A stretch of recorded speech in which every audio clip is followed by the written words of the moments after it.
Gadis ini bangun di atas rerumputan. Ia memakai rantai mulut anjing. Selain dia, masih ada 11 orang yang bernasib sama dengannya. Di tengah lapangan ada kotak. Seorang pria nekat membukanya. Kotak itu berisi babi kecil. Di dalamnya juga ada berbagai macam senjata. Satu orang bisa mengambil satu. Meski tak tahu ada apa, semuanya mengambil senjata. Untuk jaga-jaga, gadis ini memungut kunci dan membuka rantai mulut anjing seorang pria. Pria itu juga membantunya. Melihat dua orang ini, mungkin kalian mengira mereka adalah pemain utama. Tapi, tak lama, ada suara tembakan. Mereka kalang kabut. Saat gadis itu bersembunyi di balik kotak, ia malah ditembak. Pria itu memeriksa asal suara tembakan.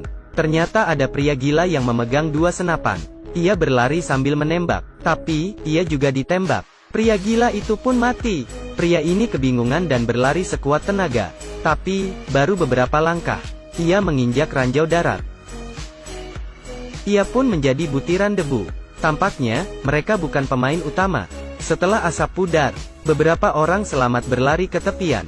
Mereka bekerja sama. Ternyata, mereka pernah berkomentar tentang kesenangan permainan si kaya berburu si miskin di internet. Sekarang hal ini jadi nyata. Akhirnya, berkat kerjasama, mereka berhasil keluar dari lapangan dan lari sekencang mungkin. Mereka sampai di toko. Mereka menodong pemilik toko. Nenek dan kakek itu ketakutan. Nenek berkata, ia punya uang. Jadi, jangan bunuh mereka.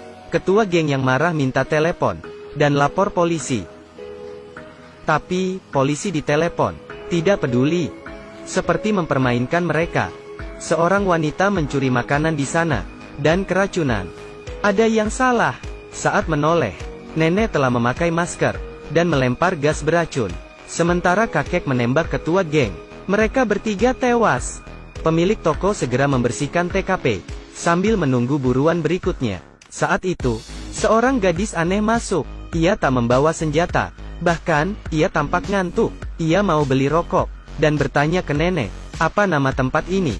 Nenek bilang, ini adalah Arkansas. Melihat kembaliannya, wanita ini terdiam, dan tiba-tiba menyerang mereka. Ia merebut senapan, dan membunuh mereka berdua. Ia berkata, rokok di Arkansas harganya hanya $6. Mereka ketahuan berbohong.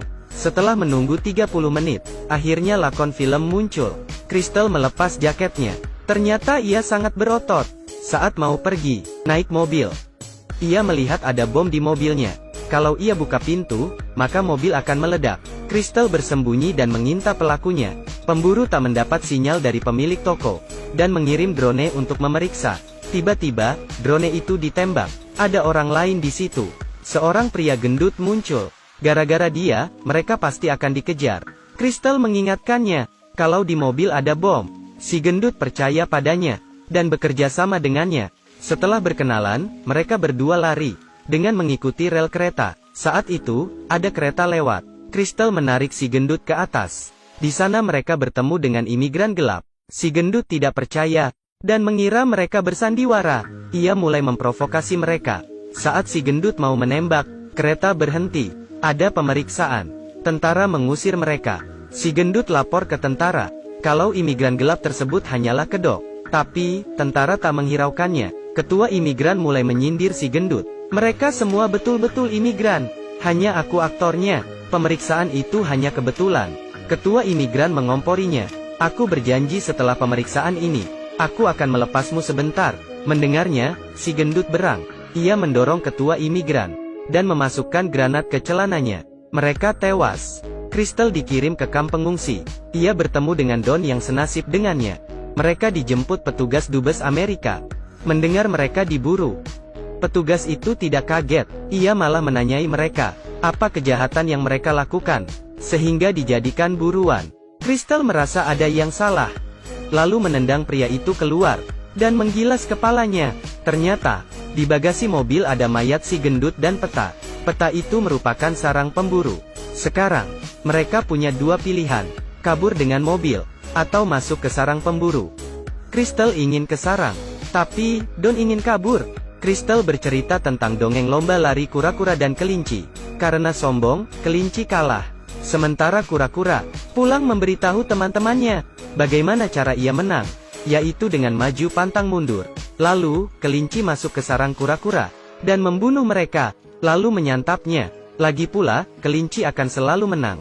Saat mereka berdiskusi, babi kecil itu muncul lagi. Mereka punya rencana. Saat mereka ke sarang, Don melempar babi untuk mengalihkan perhatian. Crystal masuk setelahnya.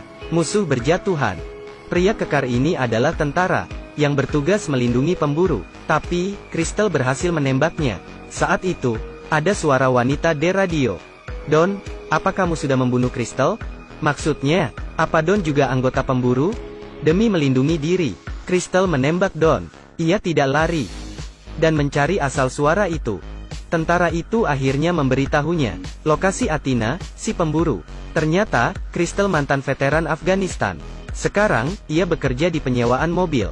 Karena nama Crystal sama dengan target, ia ditangkap. Untung saja, ia selamat. Kenapa mereka diburu? Cerita kembali ke setahun lalu. Athena dan teman-temannya mengobrol di grup tentang orang kaya yang memburu si miskin di kebunnya. Tapi, seorang anggota grup membagikannya di internet. Athena juga punya mansion besar. Jadi, netizen menganggap candaan itu betulan. Netizen memprovokasi para orang kaya, sehingga mereka mengalami kerugian materi. Grup orang kaya ini ingin balas dendam, dan menjadikan permainan itu kenyataan. Dengan bantuan tentara, mereka mengumpulkan 12 orang terhebat, untuk menjadi buruan. Crystal sampai di mansion Athena. Athena mengancam Crystal dengan bom. Jadi, Crystal meletakkan senjatanya. Athena masih ingin bermain. Saat Crystal masuk, ia melihat foto 11 orang lainnya. Athena sedang memotong tomat di dapur. Ia bilang ke Crystal, kalau Don bukan pemburu, Athena juga salah orang. Yang memakinya di internet, adalah Crystal yang lain.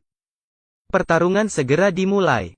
Crystal merebut pisau dan menebas Athena. Athena yang terlatih, membuat Crystal kewalahan. Mereka berkelahi mati-matian. Crystal sudah lama tak merasa hebat seperti ini. Mereka bertarung hingga keluar ke kebun. Satu pukulan, dibalas satu tinju. Akhirnya, Crystal menikam Athena dengan pisau blender di perutnya. Mereka berdua jatuh. Tapi, luka Crystal tak terlalu dalam. Lalu, di luar muncul kelinci. Crystal berdiri, dan makan sarapan Athena. Ia memakai baju dan sepatunya. Lalu, naik jet pribadi Athena, dan minum wine seharga $250.000. Ia jadi kelinci pemenang sekarang. Mantap!